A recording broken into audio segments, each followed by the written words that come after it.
May I point out something here? Unclogging coating. That was a video Glenn made while I was in China, and we're talking about unclogging coating there. Something we don't talk about a whole lot on the channel is how to actually go and coat a car.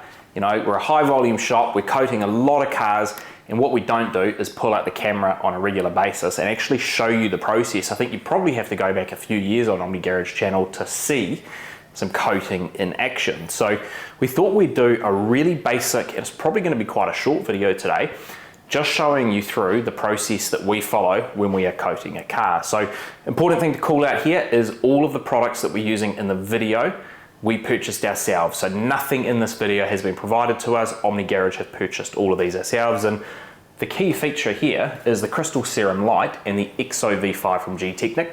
These are the coatings that we've been using here at Omni Garage for probably the last 5 years now. We have tried a whole bunch of other products and we keep coming back to these here. Why? The ease of use, super easy when you're dealing with Crystal Serum Light, and then the slickness you get out of it. So you do have the downside of needing to put 2 coatings on, but I tell you, it is absolutely worth it when you get to the end of the detail and you run your hand across the back of the paint, or your towel is kind of sliding away by itself.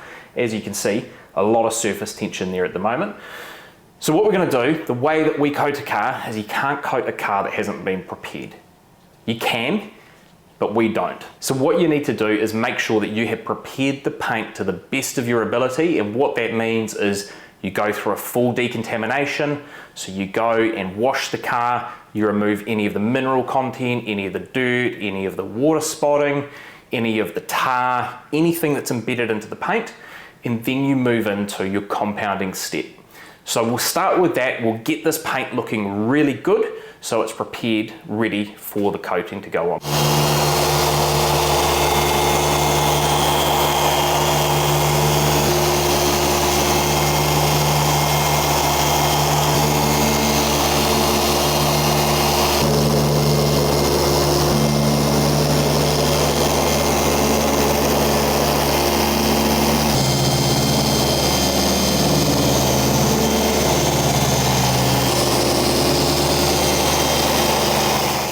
Is all ready now. We've got the paint looking immaculate here. We've probably spent the better part of 20 to 30 hours perfecting this car and getting it to this point here to accept a coating. So what we've just done off camera is we have gone around the whole car and done a razor wipe down. So we've used a product that essentially is removing any of the polishing residue, any of the oils off the surface. And the reason we do that, number one, is to remove any polish that may be on there. So we're looking at a clear final finish. And then number two, it's to enhance the bonding ability, because preparation is key. If you want your coating to last a long time on your car, if you don't prepare the car correctly, you're not going to get the longevity claimed out of these here. So we're pretty much ready to go. The way that we're going to do this is we obviously start with our Crystal Serum Light. We have a couple of microfiber towels that are just one use. So first wipe, which is used to spread the product around. The second wipe is to then remove anything that is still sitting on the surface. We're probably going to go through 4 to 6 of these around the car on the CSL, and then 4 to 6 again using EXO. We throw those away afterward.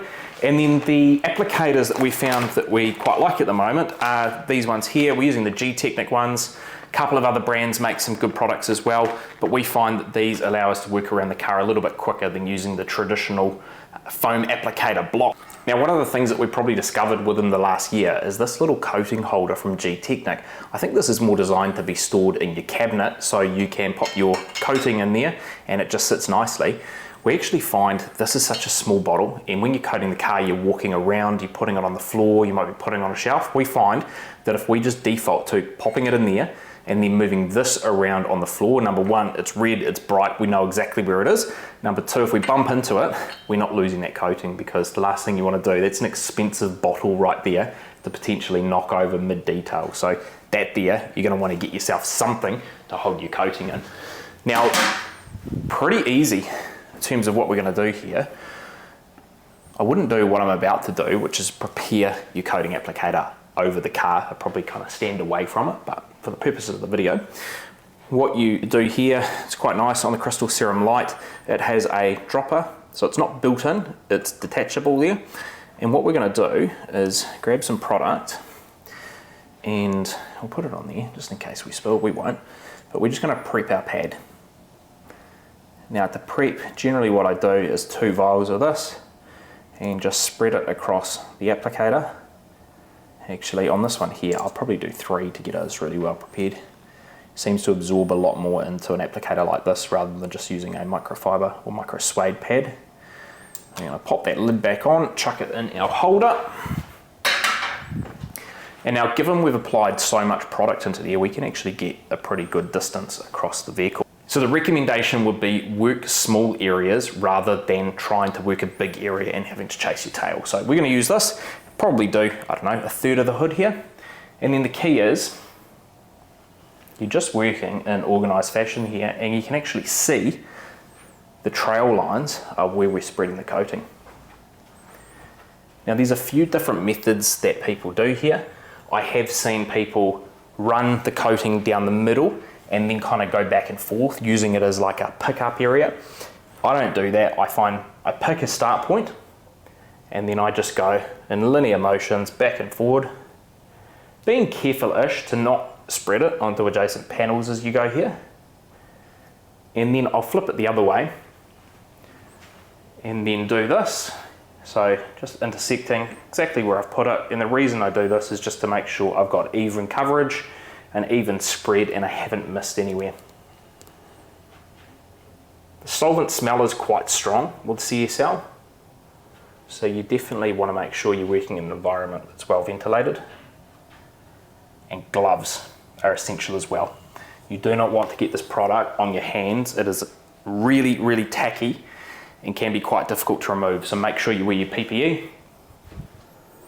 And how long you leave it on the paint is going to be dependent on your own climate conditions. Like it's winter time here, so our work time is going to be quite a long time, but if I pan you across, you can sort of start to see it's a rainbowing effect, a slight hazing. When that sort of starts to look like, what would you call it, like little sweat beads, it starts to sweat a little bit, then you know that it's probably time to take it off. It's quite hard to show, but it is quite hard to show. I think it's when you kind of get to that point where it's starting to evaporate, because what you don't want to do here is allow this to dry on the surface. You want this to penetrate, you want this to bond, but you don't want it to get to the point where it is drying, because you are going to have to polish to remove any high spots that you leave here. Now, in the temperature that we're working right now, I know I'm pretty safe to leave this on here for a minute, probably anywhere up to 2 minutes. Obviously, if it's hotter, I would reduce that time. So I can see here that it is starting to bead up a little bit. I'll probably leave this a little bit longer. Obviously, the longer you leave it on the surface, the better chance it has to bond to itself. You don't want to remove it prematurely. So we'll leave that for a little bit longer. And then the key is, when you are going in using your microfibers to remove it, you need to have 2. I typically like to have 2 of different colors. We don't have that today here. So what you'll see is I've got one normal towel folded into 8s. And then on the second towel, I've just gone and cut the corner. So I know that I've got a first wipe and a second wipe. Now, the coating's at the point where I can remove it, but with your first wipe towel, you are not removing. So I'm popping this on the paint and I am not putting any pressure. I am just moving this around with the idea that we are spreading this. So we are not trying to buff it off. So we're just making sure again that we have good even coverage, and you can feel immediately the slickness with Crystal Serum Light. So I do that, and then I introduce my second towel, and what I might get Glenn to do is, if he just comes around this side here with the camera and just has a look, he'll see that most of it's been removed, but there is still a little bit of streaking, and that's because I haven't gone too hard. I haven't tried to remove this completely. But as I introduce the second towel now, my objective is to buff. So I'm putting a little bit more pressure in here, making sure that I actually go and remove anything that's left on the surface, because what's going to happen if I don't remove this completely now, we will end up with a coating high spot, which essentially looks like an oil slick. And in order to remove that, you are going to have to get your compound out and you're going to have to polish the car again, or polish that area of the car. Now, second wipe, incredibly slick. The key thing that you're going to want to do with this is make sure you're constantly moving around, checking the lighting, making sure you haven't pushed product further across to an area of the panel that you haven't worked yet. And in particular, you're going to want to be really careful to make sure you haven't pushed it to an adjacent panel. So areas like this, I can actually see there's a little bit of coating that I've pushed there. So it's just coming back and making sure I buff that area, and then any adjacent panels as well. I'm giving a really good wipe, because if I push it to this panel and then don't come around here for half an hour, I'm going to be walking into a high spot. So I think the key is here, you just work a small manageable area, and then you really take your time in the removal to make sure that the coating is not still sitting on the surface. I love the feeling of Crystal Serum Light. I can feel there's hardly any surface tension here, and I get here and it gets a bit bunchier. Look at that. Beautiful. So what we're going to do is just continue working around the car in the exact same fashion as that. You guys don't need to see that. We're going to do exactly the same as what we just did. Once we finish the car, the recommendation is between 1 to 2 hours of cure time for Crystal Serum Light before you come in with the top layer, which is EXO V5. So by the time we actually go around and finish doing the car, that 2 hours should have passed. Occasionally we will leave the car overnight to allow additional curing time, but it's not necessary. So we're going to pick this up. You're going to see us in a few seconds applying EXO, but it'll actually be a couple of hours later after we finish working around the whole car. So the way the Gtechniq coating system works is obviously we've got our base layer, which is the Crystal Serum Light that we put on today, and then we've got the EXO V5, which is our top coat layer, and this is going to add a lot of additional characteristics to the coating. And let me tell you, the slickness already of the surface, like that surface tension is well reduced now, and it's going to reduce even further with the EXO on there. So the way that we apply this, pretty much the same as the Crystal Serum Light. The only difference with this here is it doesn't have a removable dropper, it's all built in. So we need to prime the applicator pad. We've got a lot of product on there, so that's going to go quite a long way. Let's go set that aside safely. And because it doesn't have like a little pipette inside, you're going to be a little bit mindful that you might overuse the product because of the way that is distributed out of the bottle. So just be a little bit careful like that, and the application process is the same. Yeah, so I'm going to split this hood into thirds here, and you can feel it immediately when you go and put this product on. It is very, very slick. Now, the time to allow this to cure on the surface as well is pretty similar to what you would do with CSL. So you're going to want to allow this to sit for anywhere between 1 to 2 minutes. And I find that EXO actually bubbles up a little bit more than the Crystal Serum Light to let you know that it's time to start to level it off and then remove the residual amount that's sitting on the surface.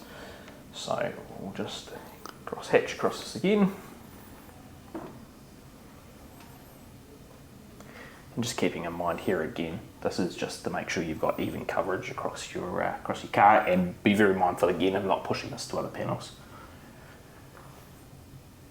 So we're just going to let that sit for probably about a minute, maybe 90 seconds, and then we will go and remove it.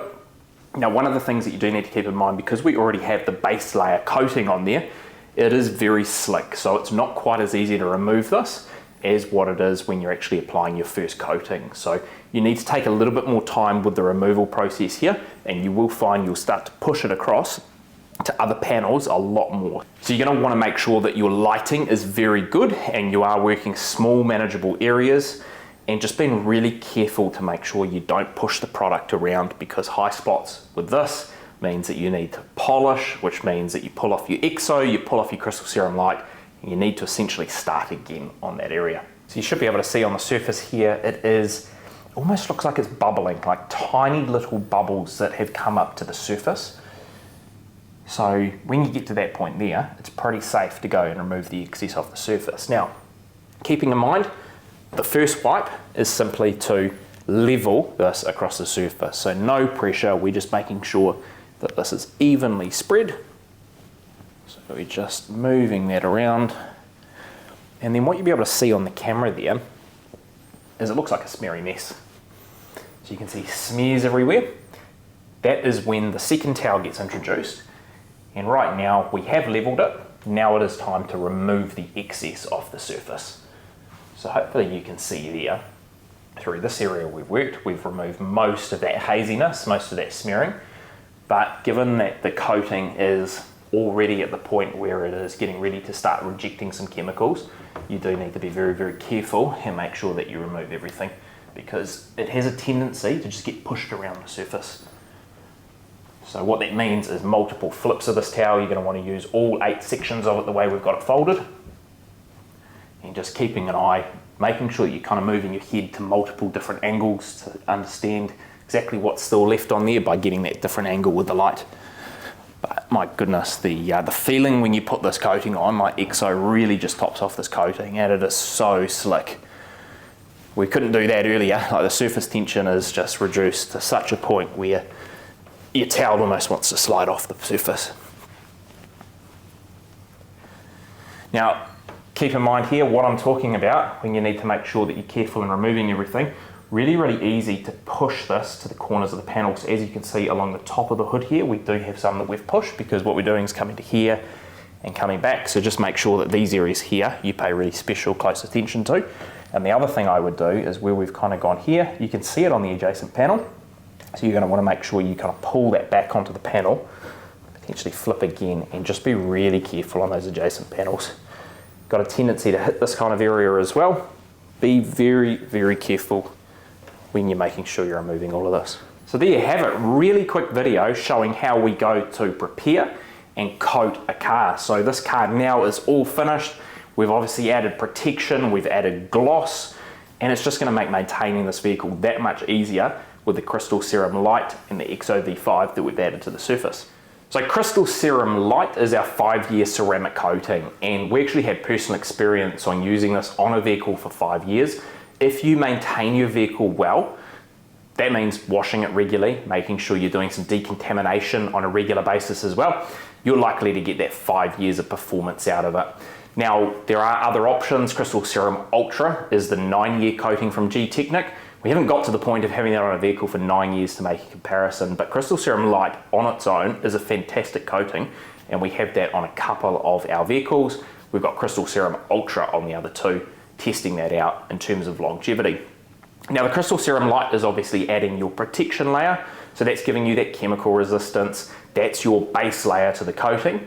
It's giving you the UV protection as well, and then when you think about the EXO that we've added over the top, that is giving us our hydrophobic behaviour. So EXO is meant to last about 2 years, but what we find is even once the 2 years is up, if you're regularly maintaining your car, potentially using a drying aid as well, you're still going to get really good water behaviour for years and years out of this combo. So the Crystal Serum Light or the Crystal Serum Ultra and EXO V5 combination is something that's tried and tested here at Omni Garage. We use it on our own cars, we use it on customer cars as well, and we've also tested a whole other range of products in the ceramic coating world, and we just keep coming back to Gtechniq to be the best option given the ease of use and the slickness and performance that we get out of it.